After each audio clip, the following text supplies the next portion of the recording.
Welcome into the Game Breakers Talk Show, Season 1, Episode 1. I'm here with my guy Kamani, and today we have an action-packed show talking about the whole world of the NBA. First, we're going to start off with some breaking news, which we got today. Some devastating news for Spurs. Bright star center Victor Wembanyama was diagnosed with an injury. He'll miss the rest of the season. What are your thoughts on this? I mean, as a fan of NBA, like, this is some disappointing stuff. Seeing one of the highest marketable players be out for the whole season is bad for the whole NBA. Yeah, he was diagnosed with the same injury that struck Chris Bosh's career short with the blood clots. But we also saw Brandon Ingram suffer this injury, who recently came back from it and has played good. So there's hope for him. I mean, yeah, like it's very terrifying knowing somebody like Victor his career could be falling short. But two different spectrums. You have Chris Bosh, whose season did end, not season, but career ended early. Yeah. But seeing B.I. come back from an injury such like this, there's some good hope for the future. Yeah, it is rough to see, though, because Wembanyama's been so good in the early going of his career. Sure.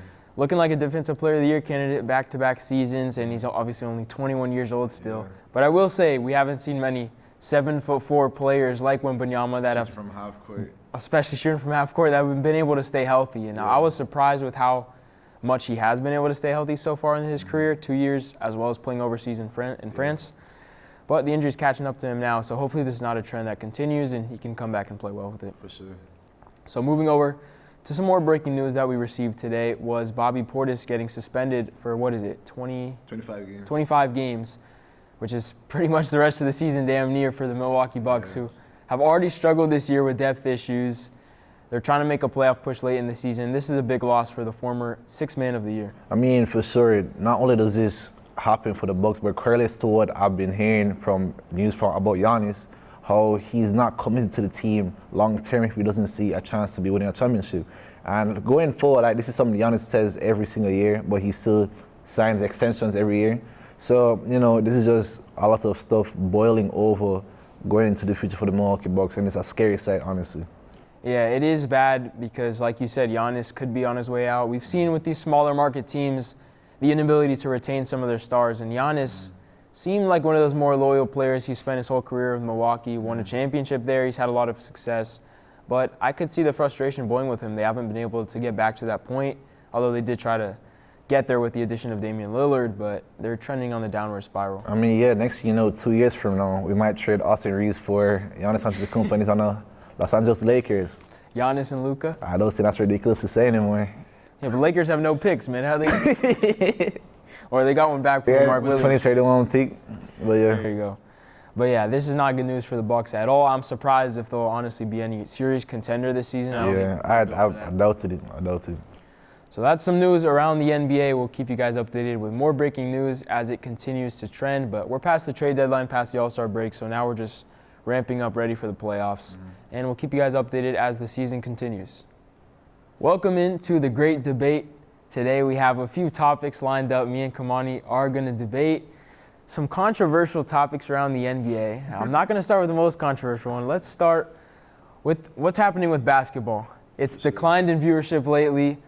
Well, it's tragically declined in viewership. It's reaching some of the lowest points it's been at in a long time, and we're going to discuss some of the reasons with. So each person's going to get 1 minute on the clock, and then after that we'll each get a rebuttal. Go ahead and kick us off. What is the reason for the decline in the viewership of the NBA? So the reason is plain and simple, Adam Silver. Why is he changing up every format every other year? First it was the in-season tournament. That was cool. People are enjoying that. But the biggest issue is the All-Star game. The All-Star game used to be a historical thing. Everybody from around the world would come around, sit on their TVs, on their butt, on their couch, viewing this. But what's happening? They've been changing formats. We're doing tournaments now, little scrimmages. We used to have the one time you changed something, that was the time with Kobe. That was the only time people played competitive. But now we're changing it again. Nobody wants to be in a dunk contest anymore. The three-point contest is becoming more popular than the dunk contest. Like, what are we doing? There's a whole bunch of issues. Not just that, but the commercials. The commercials are longer than the NBA game itself. Something needs to be fixed, and immediately. We're talking about 1v1s here. We're talking about, like, what do fans want to see? It's a big issue, honestly. Well, up on time. Now I'll go. The reason for the decline in viewership in the NBA is absolutely the gameplay. Look, we've had the All-Star break for a while. It's had higher viewership. Even this year, a lot of people watch the All-Star games. At the end of the day, you've got to fix the product on the court. That's what people are not tuning into. The reason millions of people have not watched the NBA this season is because it's an unwatchable product at this point. Teams are shooting a season high and league high number of three-pointers per game. Teams are picking up fouls. Referees are having terrible officiating. The game has completely changed. Back 30 years ago, 20 years ago, they would not call half of the fouls they're calling today. The contact that the sport should have is not there anymore. Teams are playing way too soft. And at the end of the day, people want to see a contact sport. They want to see the fights, and those things have dissipated over the years. Along with the shooting, teams and fans want to see more distribution of shots, getting into the post, scoring inside like they used to. Not a three-point contest every single game, man. Well, I'm sorry to cut you short there, Daniel, but unfortunately, what you said earlier was indeed a false accusation. This All-Star break itself has been one of the lowest, the second lowest viewed All-Star break in all of NBA history. The 75 years, this is the second lowest, which is unbelievable. And that's not because of the players. Why are we having commercials longer than the game itself? Are you here to watch Shaq eat Wingstop and pizza on commercials? And what's his name? Kevin Hart talking about Shy's shoes? Or do you want to see Shy get some buckets? Hey, don't drag Kevin Hart into this. I mean, it's just plain and simple. That's all I have to say. Well, you said the All-Star game was at a history low record this year. But every regular season game is basically the All-Star game. Teams are putting up 140 points in a regular season basketball game. There's no intensity.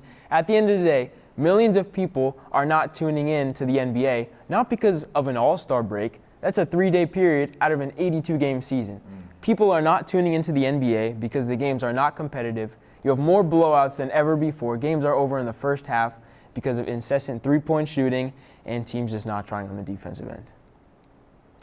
So it's up to you guys to let us know who's won each debate. You got to keep a track in the comments. Share your thoughts on who you think. But we'll move on to the next topic here. I'll kick us off. It's going to be Luka Doncic traded over to the Lakers. A blockbuster move. A lot of people have different thoughts and opinions. And we've seen 3 games into Luka's tenure with the Lakers. It's not looking good. LA is 1-2. They've dropped games, including a loss to Utah. Luka has not gone over 20 points once, and he's had 2 games with 5 or more turnovers. He's fat, he's slow, he's out of shape, he doesn't play defense, and he complains to the refs. This is exactly what the Mavericks were planning for when they got rid of him. If they never traded Luka, they would have had to sign him to a Supermax extension. There goes $300 million that you don't have to spend on the rest of the team to spend on somebody who is not a championship caliber competitor. And now we're seeing it with the Lakers. It's a bad pairing alongside LeBron James. Both are ball-dominant players, and J.J. Redick has not been able to figure out how to utilize both of them. Luka Doncic looks like Austin Reeves out there. He's playing off the ball. He's turning the ball over. He's not making smart decisions with the basketball, and he's not impacting the winning at all. Well, I'm sorry to cut you short once again, Daniel, but we're talking about Luka Doncic here, a generational talent. You don't get that every job. And not to, disrespect Anthony Davis, but he's not no 1A player.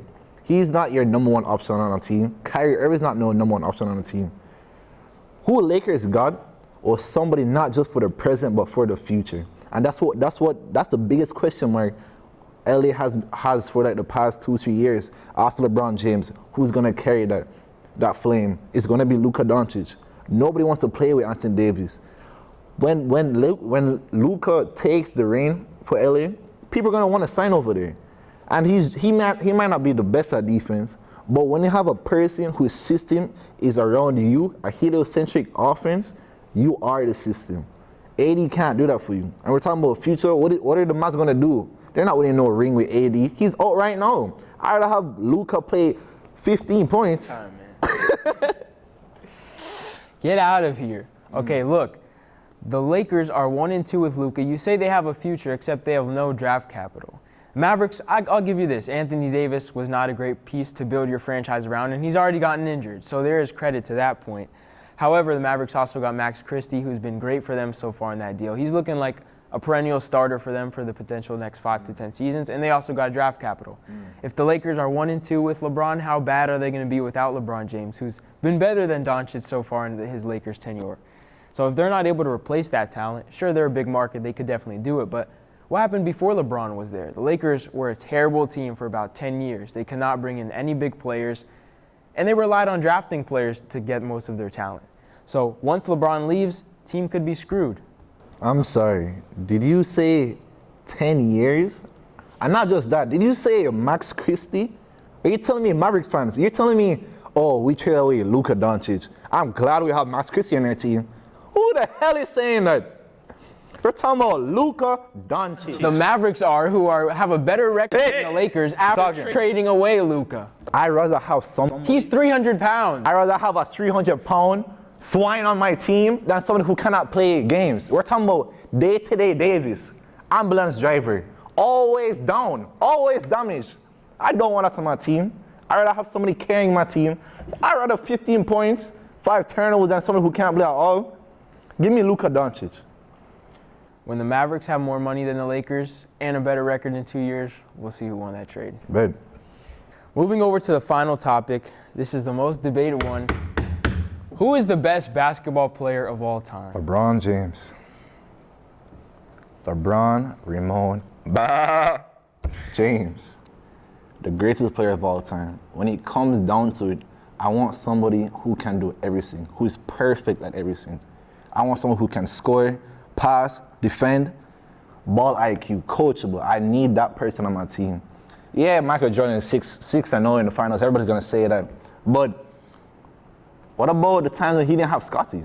Let's talk about the times when Jordan had to play against a 73-9 Warriors team with Kevin Durant and Steph Curry. Let's talk about Michael Jordan playing against a team like the Spurs, Tim Duncan, Tony Parker, Manu Ginobili, Kawhi Leonard. Like LeBron has been playing franchise dynasties for over 10 plus years. You're telling me Jordan's best competition was Charles Barkley, John Stockton, Karl Malone? Be serious here. And what about, let's not talk about without Scottie. First round exit. That's all I have to say. Well, I'll tell you, go ahead and look at the top 75 players of all time, and I'll tell you the majority of them were Jordan's competition. The first seed, Karl Stockton, Malone on the Jazz. John Stockton, Karl Malone. On the Jazz, the first seeded team. How about stopping an all-time great Charles Barkley from ever getting a ring because of Jordan? Great. Because of Jordan. Right. 6-0 in the finals. That's 6 rings, 5 MVPs, 14 All-Stars, selected to the All-Defensive First Team, All-NBA team. He averaged 30 points per game on his career, went 8 seasons scoring over 30 points per game. You know how many times LeBron did that? 3. He doesn't need to. The only thing LeBron has over Jordan is longevity. He's 40 years old. Congrats. He's still playing as an old man. Unfortunately, they're not winning anything, and they're not winning anytime soon. He'll never catch Jordan.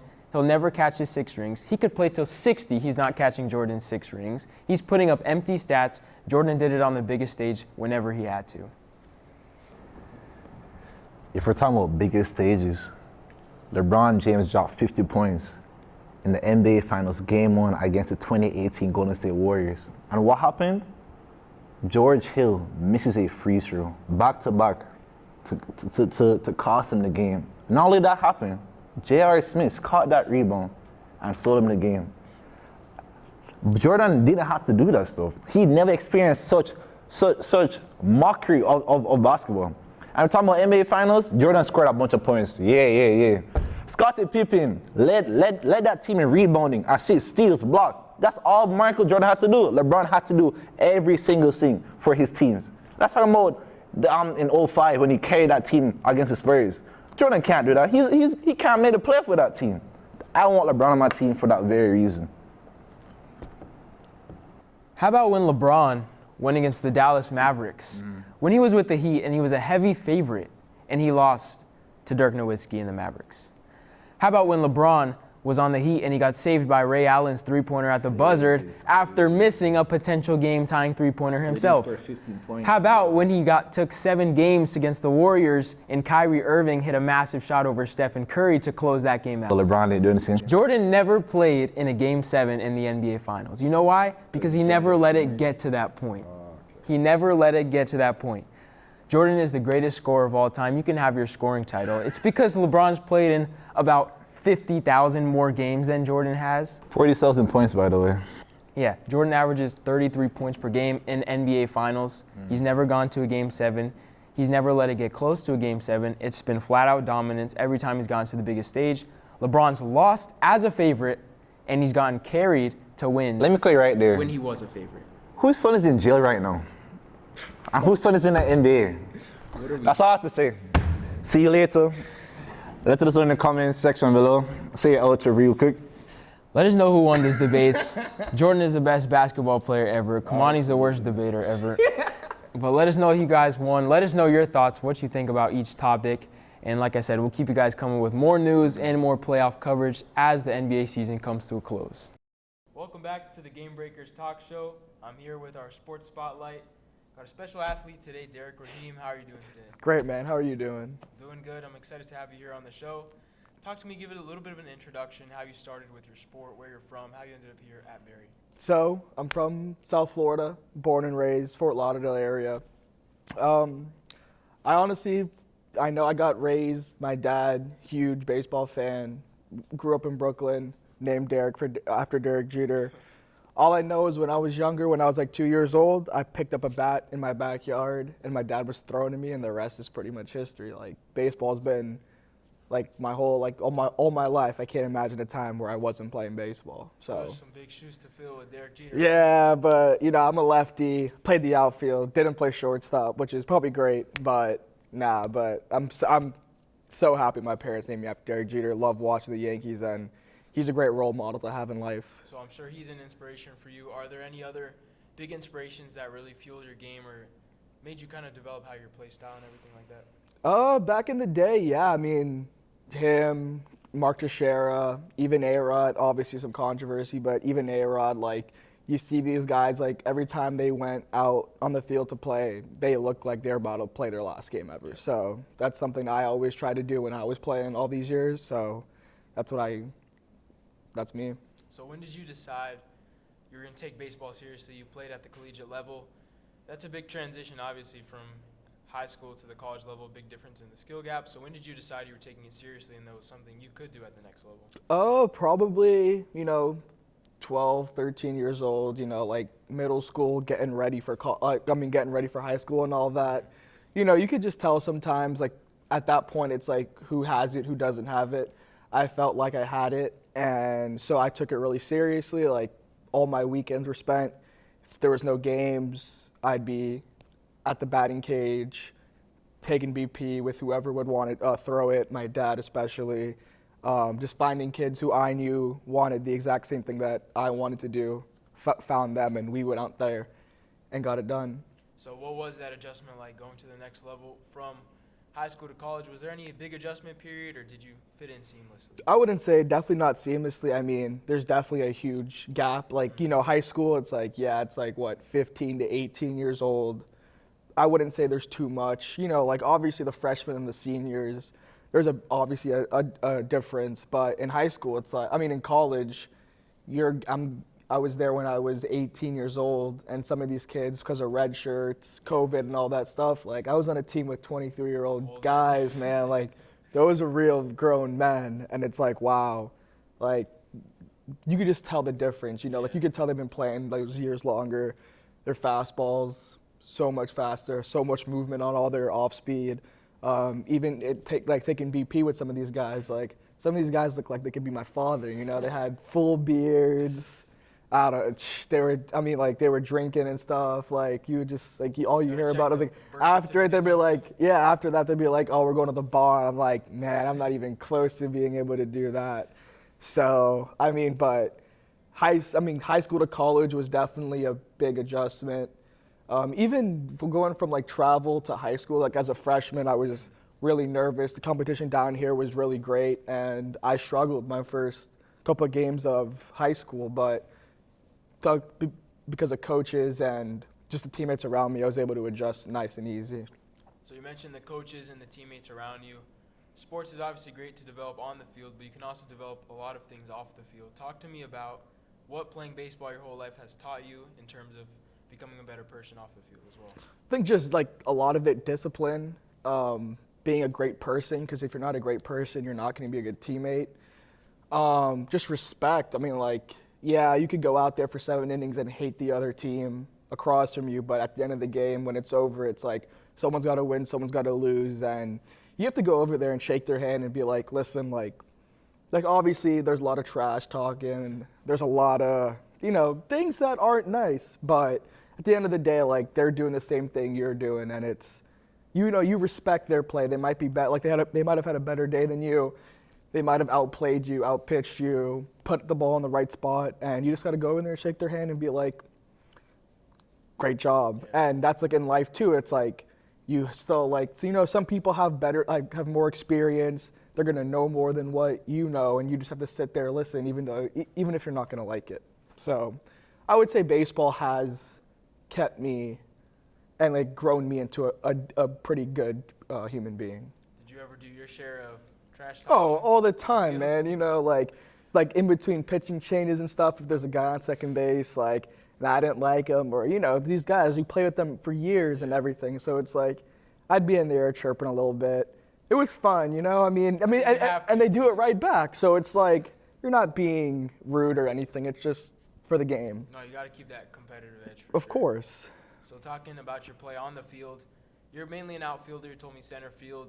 Talk to me about what that position is like, the responsibilities, both defensively and offensively. So center field is like the captain of the outfield, right? Like, when you're younger and everything, your coaches are telling you like where to move based on who's pitching, what the count is. In high school, it's like the field's bigger, the stage is bigger. You have to make those adjustments by yourself. Like, the coaches, yeah, maybe before the game here and there, they can make suggestions, or maybe like I knew all my pitchers well, I knew what they had, and even for center field, like, you can see where the catcher's setting up and stuff. So it would be my responsibility to make sure I move my outfielders into the right spot.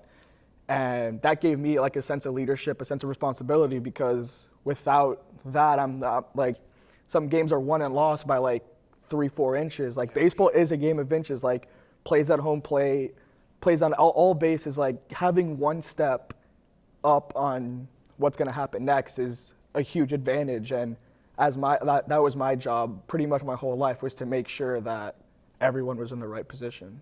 Yeah, you said baseball is a game of inches. I definitely agree there. I also think it's a big mental game. Huge. If I'm not wrong. So talk to me about the thought process going into each at bat. Does that change depending on the count, whether you're down 0-2, 1-2, or whether you're up 3-1?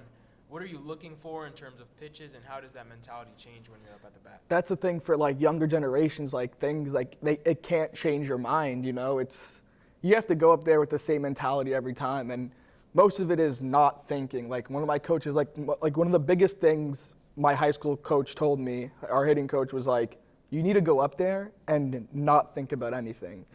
Mm-hmm. And I was like, okay, like, I kind of get it, but like, what is there to do? But as my years went on in high school, I thought about it, because it's like the whole week, Monday through Friday, that's when you're practicing, that's when you're fine-tuning your game.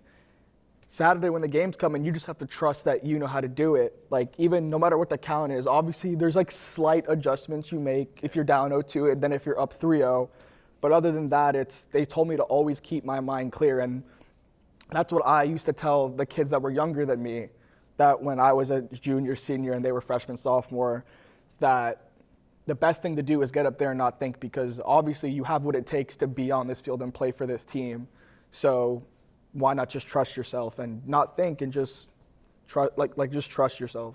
Yeah, I think that's definitely the way to approach it, because like you said, if you change your mentality once you're down 0-2, you're going to swing different. It's going to lead to more strikeouts. Too much thinking, and then the pitcher has all the advantage in the world. Sure. So pitcher does have the advantage. The best hitters in the world only hit maybe 30 to 40% of their hits they get on base for at-bats. Exactly. Think about it, right? Baseball is the only sport where you can go 3 for 10, right? You get a 3 for 10 and have a good day. If you bring a 3 for 10 home for your mom, She is not going to be happy with you. You go 3 for 10 in baseball, you will be in the Hall of Fame. You will be in the Hall of Fame. So even 1 for 3, you can go up there 3 times, get 1 hit, and you're still going to the Hall of Fame. Exactly. So what is one pitch that you really struggle the most with hitting? If there's one pitch you could take away from a pitcher's repertoire, you would do it. I think like if a lefty ever came up against me and had a disgusting slider, I would swing I would swing my shoes off at it. Like playing down here in South Florida, there was amazing competition. Even during summer, like most of the tournaments here, we played up in like Georgia and all that stuff, South Carolina. But lefty sliders, man, that was definitely my Achilles heel. I can't think of a time where I probably like 1 for 100 off a pitch like that. But that was my thing, is just I don't want to even see that pitch. I just like, especially lefties, attack that first pitch fastball. But like righties coming, even curveballs, like once you get older, you can start seeing, and like in warm-ups and stuff, like you can see what they're throwing or their arm angle changes when they end up throwing a pitch. But I don't know, that lefty slider haunts me. Tough to deal with. So on the other side, what are some pitches or certain strategies that you have success with?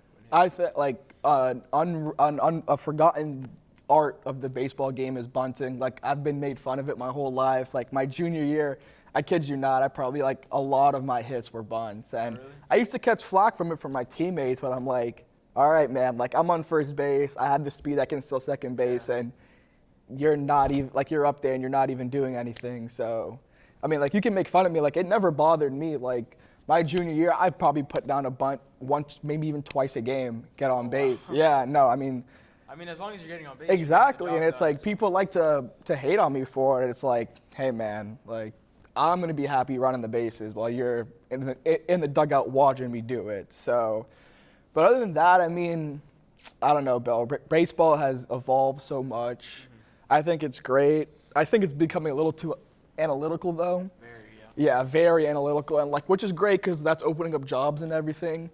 But I don't know, like all these kids talk about X-WAR, XBA. It's like, it doesn't matter, bro. You hit the ball, you put it in play. That's all that matters. It doesn't matter.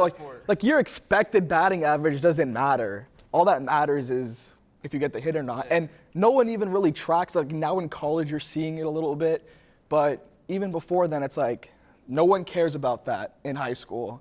No one cares about that when you're getting recruited. All it's about is like, do you have the stats? Because, you know, all these recruiters, they don't have time to come and watch you. They're not going to care what your batting average is. Like, they're going to care if when they open up your page and they see your average and how you did today, they don't want to see 0 for 4. They want to see like 2 for 4, even 1 for 4. Like you're still getting on base. And maybe you have like a line drive out. Who knows? But yeah, just mixes in. Exactly. Comes and goes with the game. Exactly. What about swiping bags? You do any Oh stealing on the base path? Senior year, I led Broward County in stolen bases. Oh really? Yeah, 30 stolen bases my senior year. Wow. So I was quick with it.